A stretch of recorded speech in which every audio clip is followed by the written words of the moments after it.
Intokozo enkulu kakhulu namhlanje futhi bangani bami abancane ukuthi sikwazi ukuhlangana lana.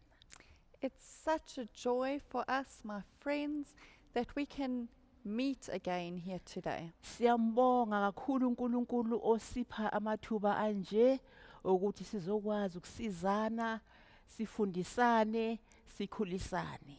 And we thank the Lord so much for giving us these opportunities that we can help each other and teach each other. Niyazi bangani bami ukuthi lezi insuku bengicabanga ngithi kazi abangani abancane ngingabasiza ngani noma singakhuluma ngani uma sekumele ukuthi ngizokhuluma nabo. And you know, children, just these days I was thinking and I thought, what could I say to my young friends when I speak to them again that I can help them in some way? Manje enhlizweni yami kwafika ukuthi asikhumbuzane ngoba sekuyisikhathi lesi esisondela ezikhathini zikaKhisimusi. And then the thought came to me, I thought, let us remind ourselves about something because we are nearing the Christmas time now. Ngacabanga ukuthi sikhumbuzane ukuthi imizimba yethu idinga ukuthi siphathe kahle kangakanani. And I thought, let's remind ourselves that our bodies we need to look after. Manje na ke ngifisa ukuthi ke sifunde incwadi lapha eBhayibhelini, incwadi yabaseKorinte bokuqala, isahluko sesithathu, ivesi le-16. Now I'd like us to read in our Bibles from 1 Corinthians chapter 6 and verse 16.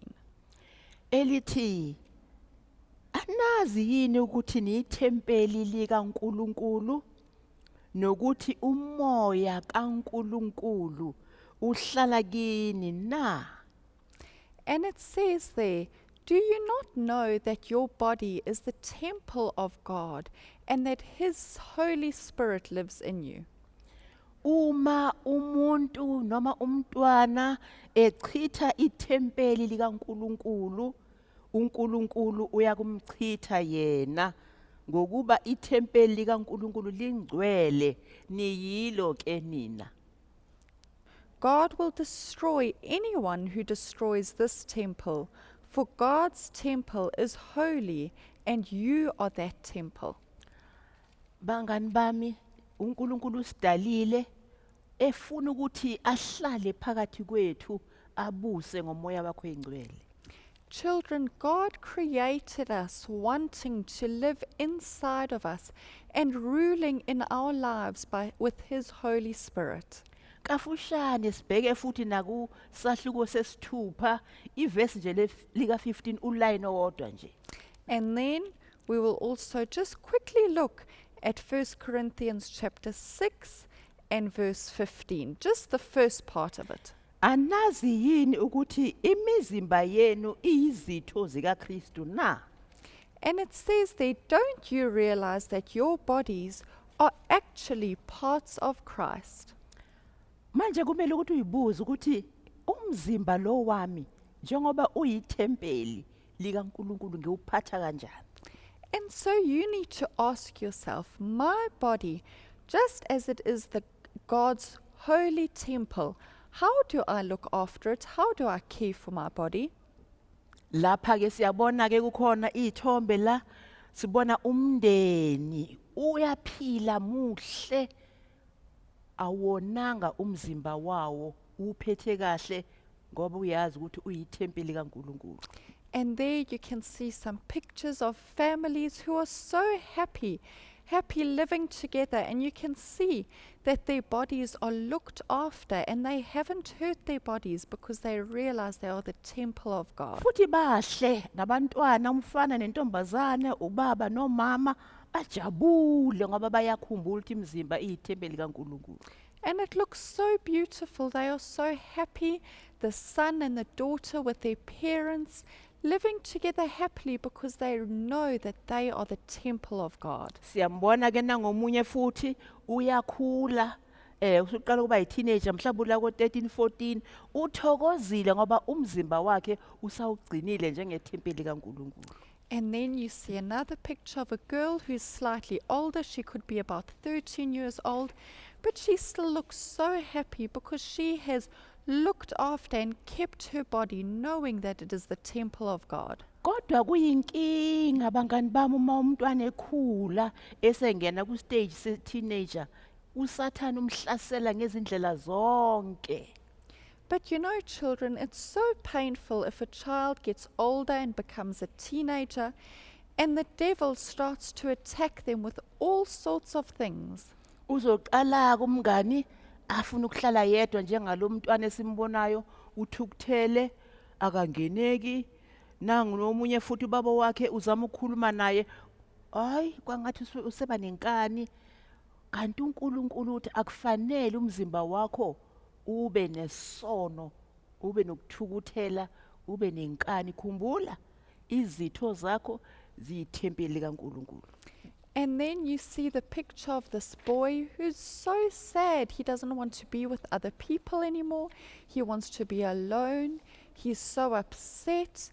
And you see the second boy with his father. He's being stubborn. He doesn't want to listen. And that's not what God wants us to be, because He wants our bodies to be without sin, because we are His temple. Futhi mawusuqala leyo nto yokuthi ungasafuna ukuxoxa nomama wakho nobaba wakho nodadewenu noma nomfowenu usufuna ukuyivalela wedwa ekameleni wenzani ke lapho usuvula i-cellphone noma uvula i-computer usubuka izithombe zabanqunu ngamehlo akho. And then what starts happening is that you don't want to be with your parents, you don't want to talk to your mom anymore, and you close yourself up in the room.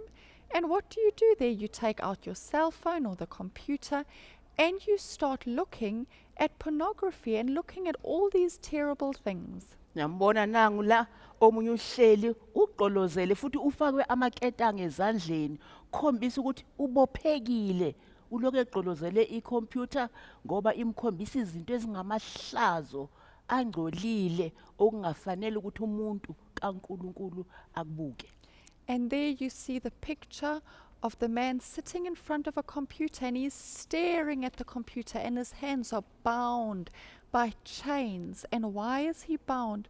Because he is looking at these filthy things which a child of God should never look at. Buka nangomunye intombazana useqala manje ukuyoma ngaphandle emgaqweni ebumnyameni akasathanda ukuhlala ekhaya ngoba usekulesi stage sokuthi afuna ukuzibusa. And there you see a picture of a young girl. She isn't even in the home anymore. She's standing outside on the street in the dark because she feels that she wants to be in control of her life now. Akasayazi akasaboni nokuthi khona ingozi khona owesilisa la ingozi akufanele ukuthi ngibe la kumele ngibe sekhaya. And she doesn't see the danger. She doesn't even see that there's a man there and it's a danger and that she should actually be at home. Uyaqala ke manje usehlangana nabangani bamfundisa izinto njengoba ephumile ekhaya usefunda izinto ezinye futhi ngaphandle. And there you see this person now who has left home. They're not at home anymore, but they're with their friends. And their friends are teaching them these terrible things now. Kukhona ke bangani bami lama toys abathi ama toys amahle okuchitha isizungu okuthiwa lana i-hookah pipe kanye futhi ne-viper. And then you get these things that they call toys, and they say if you're bored, then you can spend your time doing these things. Ngiyathanda ukuthi ngempela nizibone ngizilethile la nizoyibona ezithombeni ipipe elihle linembala emihle ethandekayo kwangathi akho ngozi kukhona. And there you can see the hookah pipe and the vaping. And I want to show you some pictures so that you can see. The one looks so beautiful with all the colors. It looks like there's no danger there at all. Manje ke uma sibona sibuza sibufunisisa abangani bami ukuthi lama hookah pipe lobo bunye utshwala noma mhlambe ugwayi lokho kwenzani emzimbeni uma ukusebenzisa. And then we ask ourselves, but this hookah pipe and the drugs and the alcohol, what does it do to your body when you use these things? Okubhlungu ke bangani bami bengithi mina abantwana nabasha bayawusaba umjovo kodwa uma sekufika la kuzidakamizwa bayazijova bayifake isidakamizwa umntwana adakwe athi ngijabulile mangidakiwe ingqondo ingasacabangi kahle. And what is so painful, I thought that children were scared of injections, but no. Now we get young people who inject themselves with these drugs, and they say they're feeling so happy when they are actually under the influence of these drugs. Bangani bami ngiyacela ningalokothi nikhohliseke nibone esikoleni mhlambe la ufunda khona ontanga yakho sebanazo lezi zinto bayazibhema cabanga ukuthi into emnandi into enhle bese uyayithatha. And my friends, I want to plead with you, when you see maybe other children at school who are your age, who are busy with these things, don't think that it is something good. Lezi zinto kuthiwa zinengozi enkulu zinamakhemikhali alimaza umzimba wakho zonke izinhlobo zomzimba wakho amalungu omzimba wakho ayalimala ngenxa yalezi zinto zokudaka imizwa. And we know that all these things are so harmful to your body. They harm all the different parts of your body when you take these things. Bese futhi kuthiwa zidala umdlavuza emzimbeni. And we also hear and know that these things cause cancer in your body. Kuthiwa futhi ke ziyambulala umuntu. Ngisanda kuzwa ngomunye nje ethi omunye intombazana yadla izidakamizwa yazijova yatholakala isishonile uyafa uma uthatha lezi zinto. And it can even cause a person to be killed, these drugs. Just recently, I heard someone who told me that there was another girl who took these drugs and was injecting herself, and she ended up dying because of these things that she took. Sibukeke la isithombe nansi insizwa isidakiwe inogwaye esandleni ihleli phakathi kwama cardboard nase emfuhlumfuhlwini nje ongayazi usedakwe yilezi zinto ayithathile ethi uyazijabulisa. And here we see a sad picture of a man sitting. He's sitting in the rubbish, busy smoking his drugs, and he's under the influence because of these things that he's taking. This is the state that he's in. Nansi intombazana kuyadabukisa ukuthi namantombazana asetholakala kulezi zinto uyabhema uthatha nangazi ugwayike lo semlonyeni wakhe uyabhema la ehleli khona kubi kungcolile uhleli kodwa yena uyabhema. And there we even see a girl. It's so sad to think that even girls are doing such things. She's sitting there and she's smoking and she's in this terrible state that she's in because of these drugs that she's taking. Uyambona ke futhi omunye intombazana usephelile mina bengingaboni ukuthi intombazana bengithi indoda uphelile namehlo abomvu ayalenga nobuso ukuzijova nokubhema lama hookah pipe wabo. And there you see a picture of a lady. I didn't even think it's a lady, but she looks terrible. Her face is hanging and her eyes are red, looking down. Her body looks finished. And why? It's because she was injecting herself with these drugs and was busy with these hookah pipes.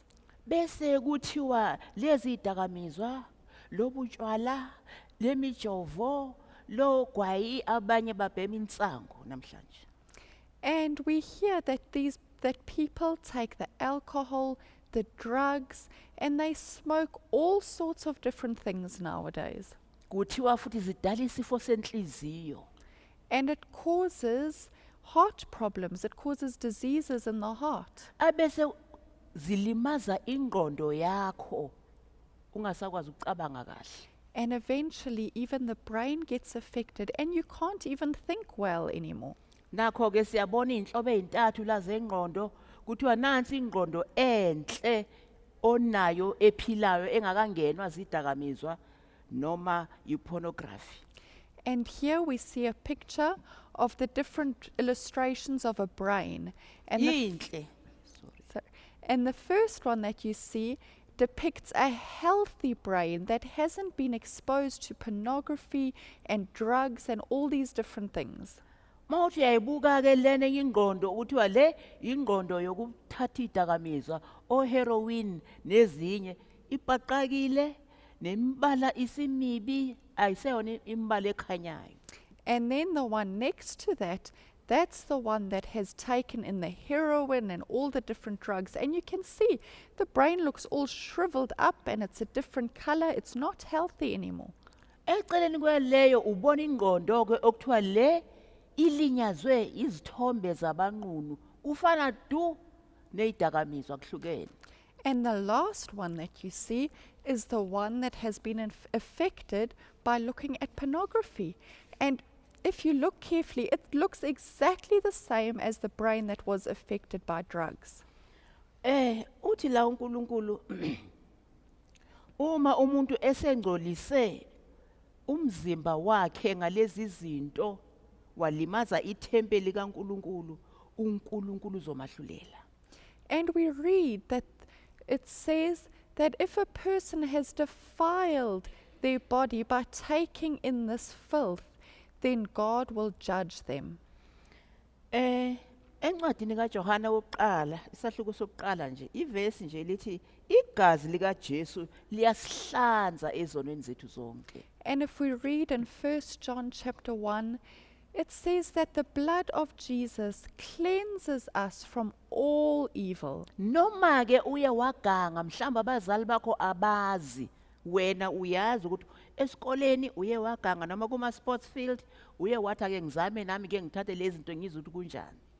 And maybe if you've done something wrong, and maybe your parents don't even know about it, but you know that when you were at school with your friends on the sports field, there was something that you did which was not right. Kodwa kuhle uthole ukuxoxa nomsizi wakho ngokomoya nabazali bakho bathandaze nawe uyeke mntanami kusaqala nje ungakalimali. It would be so wonderful if you could speak to someone who can help you and advise you, or to your parents, and tell them about this so that you can leave it right now before it gets any worse. Thanda ukuthi futhi sibuyele kulesa sithombe la sibone khona intombazana ephelile edliwe idakamizwa engaseyinhle. Eceleni kwayo kukhona isithombe sihle. Ugqoke ngisho nomyezane ube grader etholi iziqu zokufunda. And then I want us to go back to this picture of the lady whose body looked so finished and her eyes were red and looking down. And now next to her you see a picture of a lady who's even wearing an outfit and wearing that graduation cap. Uye lo onimbona ephepheni la ephele khona. Kodwa lapho ezwa ukuthi umzimba wakhe uyithempeli likaNkulunkulu wabuya. Bamzama nabakubo ukuthi bambuyisele kuNkulunkulu waphenduka. Yilokhu esikubona ayikho namhlanje. And that lady who's graduating is the very same lady who you see whose body was so finished, and she changed in such an amazing way when she realized and heard that her body is the temple of God, and she repented, and even those around her helped her to come out of that life and come to the Lord Jesus. Ngiyancenga bangani bami namathelani kubazali benu yibona bangani beqiniso labo. And I plead with you, my friends, stick close to your parents because they are your true friends. Namathele futhi nakubasizi benu enkonzweni nakubaluleki benu bangabangani futhi babambisene nabazali benu. And stay close to those who advise you, who help you, because they are the ones who should be your friends and who are even close to your parents. Khumbula igazi lika Jesu liyasihlanza ezonweni zethu siphenduke sibe izidalwa ezintsha. Remember that the blood of the Lord Jesus cleans us and cleanses us from everything that is not good so that we can become totally new. Woza ke mntanami uzinikele kuNkulunkulu cela uNkulunkulu angene enhlizweni yakho ayihlanze inhliziyo yakho ngokulungisa kwakho uphenduke ube isidalwa esisha. My child, come to the Lord Jesus. Give yourself to Him so that He can take you, so that He can cleanse you and make you a totally new creation. Cela sithandazeni. Shall we pray? Siyabonga baba wethu osezulwini ukusikhumbuza ukuthi imizimba yethu iyithempeli lakho. Our Heavenly Father, we thank you so much for reminding us that our bodies are your temple. Ngiyacela Nkosi ukuthi abantwana bonke abayizwile lenkonzo bangakhohlwa noma bekuphi ukuthi izitho zabo zomzimba ziyithempeli lakho. And Lord Jesus, I ask that every child who listened to this today, that they would never forget it, that wherever they are, they would remember that they are your temple. Basize Nkosi njalo bangoni ngamehlo abo, ngezandla zabo, ngemilomo yabo, bakhumbule ukuthi uJesu ufuna ukuhlala enhlizweni enomoya kaNkulunkulu. And help them, Lord Jesus, not to sin with their hands, with their mouth, but that they will remember that they are your children and that you don't want that sin. Nkosi sicela konke lokhu ngenxa yokwethemba igama lakho elisindisayo. And Lord Jesus, we ask this all trusting in your precious name that saves. Amen. Amen.